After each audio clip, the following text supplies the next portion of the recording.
Chapter 2. School. I left after breakfast the following morning. My mother, her eyes red from crying, embraced me and told me to be good. Then Miss Murdstone took me to the awaiting cart. It was the same carrier that had taken Peggotty and myself to Yarmouth. I cried heartily as we drove away. Then, about half a mile from the house, Peggotty suddenly appeared from behind a hedge and got into the cart. She hugged me tightly, put some cakes into my pockets, and got out again, all without saying a word. I felt a little happier after this, and even more so when I found 2 half-crowns wrapped in paper sent with my mother's love. As the morning progressed, I shared my cakes with the carrier and learnt that his name was Mr. Barkis. He asked a few questions about Peggotty, and then asked me to give her a message when I wrote to her. "What message is that, Mr. Barkis?" I asked. "Tell her Barkis is willing," he replied. I thought it a strange message, but kept the thought to myself. I very soon fell asleep. Mr. Barkis set me down at the inn in Yarmouth, where, after some dinner, I took the stagecoach to London. We travelled through the night, and I sat pressed in between 2 gentlemen. Unlike the other passengers, I was unable to sleep. We arrived in London the next morning. Nobody was waiting for me at the inn, so the coachman left me in the booking office. I began to think I might never be claimed, and that perhaps this was Mr. Murdstone's revenge, when a thin young man entered. His name was Mr. Mell, and he was a schoolmaster at my new school. Salem House was an unwelcoming, square brick building. As we crossed the courtyard, I remarked to Mr. Mell how quiet it was. He seemed surprised. "Copperfield, don't you know it is the school holidays? There are no boys here, except you." Mr. Mell left me in the classroom for a while. It was a soulless, dirty, long room which smelt stale and unhealthy. I walked up and down the rows of desks, noticing the scraps of paper on the floor and the ink splashed liberally about. At one end of the room, I saw a beautifully written sign lying on a desk. It said, "Be careful, he bites." I imagined it was for a fierce dog and felt rather alarmed. So I quickly climbed up onto the neighbouring desk and proceeded to peer under the other desks in search of it. When Mr. Mell returned, he found me like this and asked what I was doing. "I'm looking for the dog, sir," I replied. He looked at me gravely. "I'm sorry, Copperfield," he said. "It's for you. I've been instructed to make you wear it." He helped me down from the desk and put the sign over my head so that it hung on my back. How mortified I was! How I suffered! I was glad there was nobody there to see it. As the days and weeks passed, I began to dread the end of the holidays, but it was inevitable. Preparations were made for the boys' return, and one morning it was announced that the headmaster, Mr. Treacle, would return that evening. After supper, I was summoned before him. Mr. Treacle, who was almost completely bald, had an angry face with small eyes and nose and a large chin. He never spoke above a whisper, and, judging by the veins protruding on his forehead, the effort cost him dearly. "I know your stepfather, boy," he said, as I stood before him. "And I know something about you. You bite."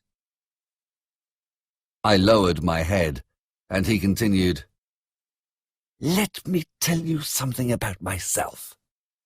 I'm a Tartar, and very determined.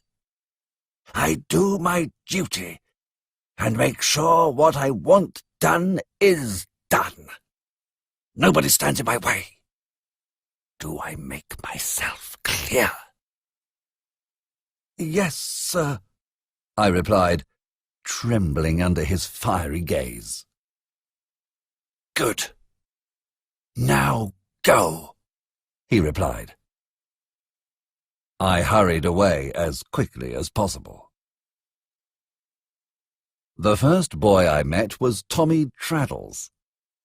He found the sign on my back so amusing that he immediately introduced me to all the other boys as they arrived back. However, the most important introduction took place in the playground, and was to a boy some 6 years older than myself, who was respected and admired by all the boys in the school. Steerforth, for this was his name, asked me why I had to wear the sign, and, hearing my story, declared it was a shame. I became devoted to him immediately, and he took me under his wing. School was a sorry business. Mr. Treacle was indeed a Tartar, and took great delight in using his cane. He seemed to particularly enjoy caning the chubbier boys, and a day never passed without poor Traddles receiving a beating. The only exception was Steerforth, who Mr. Treacle never raised his cane to. The months passed, and finally the holidays came, and I went home. I was so excited to see my mother and Peggotty. My mother was sitting in the parlour when I arrived, with a baby in her arms.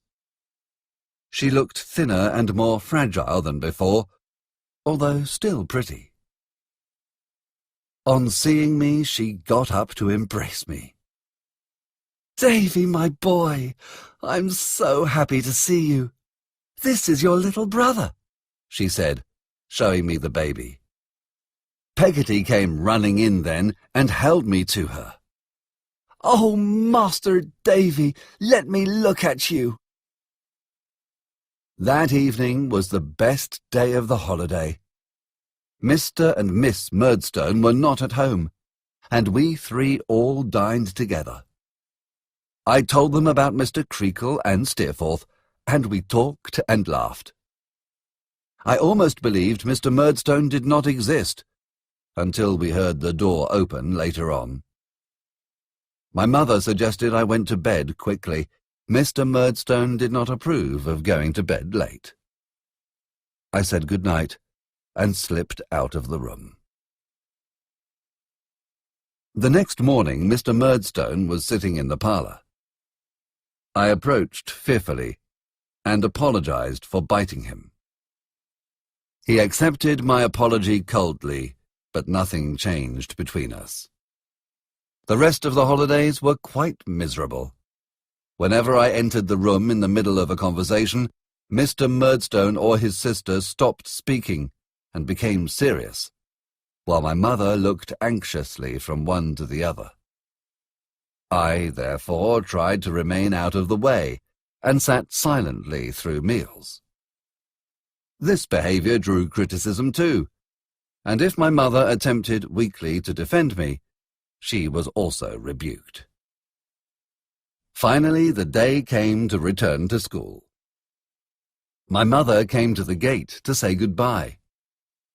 When I was sitting in the cart, she held up the baby for me to see, and stood that way as we drove away. I did not know it, but this would be my last image of her. Now I must relate the saddest time of my life. My birthday was about 2 months after my return to school. After breakfast, I was told to go to the parlour. I imagined that Peggotty or my mother had sent something for me, but was conscious of something like pity in the schoolmaster's eyes. Mr. Treacle was still at the breakfast table when I arrived, but he quickly left the room. His wife sat me down beside her, and, with a sad look, took my hand.